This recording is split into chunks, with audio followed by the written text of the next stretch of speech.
আচ্ছা, বিশ্বমঞ্চে কোন দেশ কি করছে বা কেন করছে এই ব্যাপারগুলো বোঝা মাঝে মাঝে বেশ কঠিন মনে হয়, তাই না?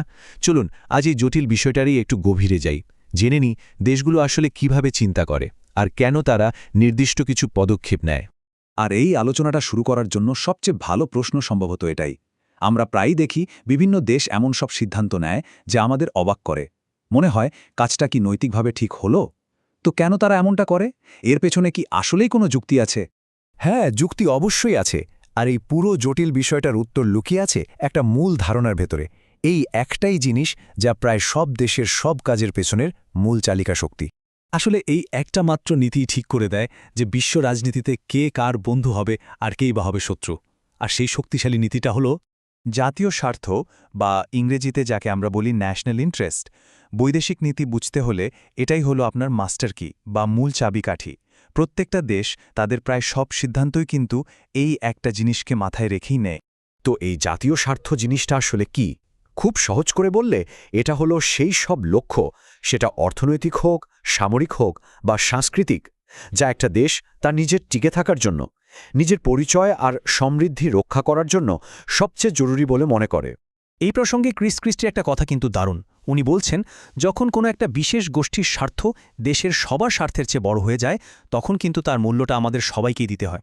এই কথাটা আমাদের মনে করিয়ে দেয় জাতীয় স্বার্থ কিন্তু শুধু নেতা বা সরকারের বিষয় না, এর প্রভাব সরাসরি সাধারণ মানুষের ওপর এসে পড়ে। কিন্তু এখানে একটা মজার ব্যাপার আছে। সব স্বার্থ কিন্তু একরকম গুরুত্বপূর্ণ নয়।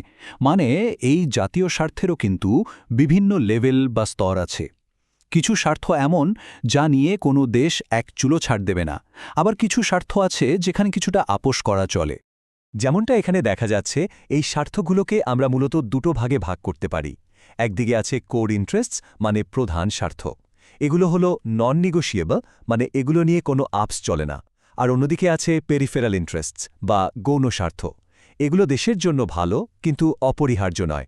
এগুলো নিয়ে দর কষাকষি চলতে পারে। এ কোর ইন্টারেস্টের ব্যাপারটা আরেকটু পরিষ্কার করা যাক কিছু উদাহরণ দিয়ে। যেমন ধরুন, কাশ্মীর ইস্যুটা ভারতের জন্য একটা কোর ইন্টারেস্ট। তারা এটাকে তাদের সার্বভৌমত্বের অংশ মনে করে। একইভাবে তুরস্ক যখন তার সীমান্ত রক্ষার জন্য সিরিয়াতে সামরিক অভিযান চালায়, সেটাও তাদের কোর ইন্টারেস্ট রক্ষা করার জন্যই।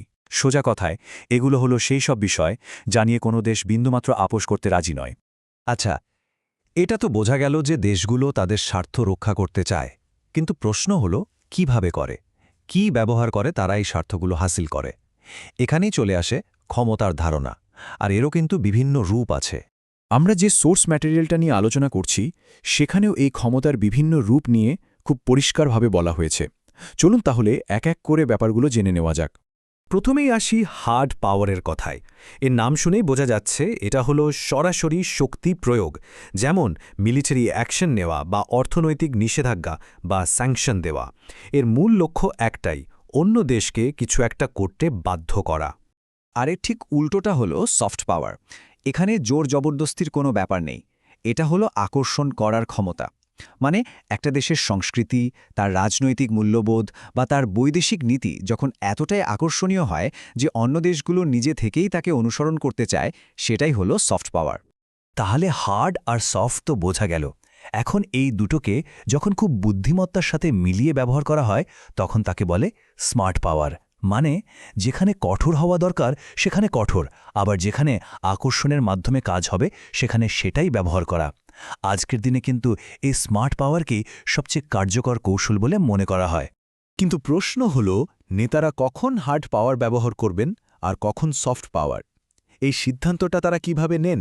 এখানেই চলে আসে আন্তর্জাতিক সম্পর্ক বোঝার দুটো একদম ভিন্ন দর্শন বা বিশ্বভিক্ষা। আর এই দর্শনগুলোই তাদের সিদ্ধান্তকে ভীষণভাবে প্রভাবিত করে। এই দুটো দর্শন হল বাস্তববাদ বা রিয়েলিজম আর ভাববাদ বা আইডিয়ালিজম। দেখুন, বাস্তববাদীদের মূল কথা হল ক্ষমতা আর জাতীয় স্বার্থই শেষ কথা। এখানে নৈতিকতার তেমন জায়গা নেই। অন্যদিকে ভাববাদীরা ঠিক তার উল্টো। তারা বিশ্বাস করে যে নৈতিকতা, আপসী সহযোগিতা আর আন্তর্জাতিক আইন মেনে চললেই বিশ্বে শান্তি প্রতিষ্ঠা করা সম্ভব। থিওরি তো অনেক হলো, চলুন এবার একটা দারুণ ঐতিহাসিক উদাহরণ দেখি। তাহলে বাস্তববাদের ব্যাপারটা একদম জলের মতো পরিষ্কার হয়ে যাবে। একটু খেয়াল করে দেখুন ১৯৭১ সালের আগ পর্যন্ত আমেরিকা কিন্তু চীনকে স্বীকৃতিই দেয়নি। কেন? কারণ তাদের মধ্যে ছিল আদর্শগত সংঘাত। কিন্তু এরপর বিশ্ব রাজনীতির পরিস্থিতি বদলাতে শুরু করল। ১৯৭১ সালে শুরু হলো পিংপং ডিপ্লোম্যাসি, যা বরফ কলমর কাজ করে। আর শেষ পর্যন্ত ১৯৭৯ সালে এসে আমেরিকা তার আদর্শকে একপাশে সরিয়ে রেখে পিওরলি স্ট্র্যাটেজিক কারণে নিজের জাতীয় স্বার্থের কথা ভেবে চীনের সাথে পুরোপুরি কূটনৈতিক সম্পর্ক স্থাপন করে। এটা কিন্তু বাস্তববাদী ফরেন পলিসির একটা ক্লাসিক উদাহরণ। তাহলে দেখুন, আমরা জাতীয় স্বার্থ কি তা জানলাম, হার্ড পাওয়ার সফট পাওয়ার বুঝলাম, আর বাস্তববাদ বনাম ভাববাদের দর্শনটাও দেখলাম। এই সব কিছু মিলিয়ে আমরা কিন্তু একটা খুব মৌলিক এবং খুব জরুরি প্রশ্নের মুখোমুখি হই।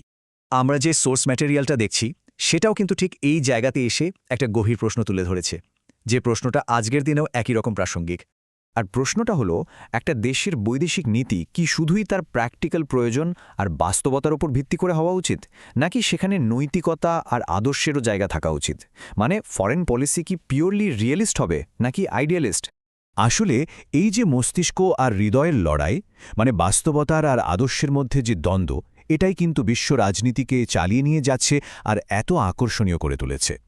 এর কোনো সহজ সরল উত্তর নেই, আর সম্ভবত এই বিতর্কটা কোনোদিন শেষ হবে না, চলতেই থাকবে।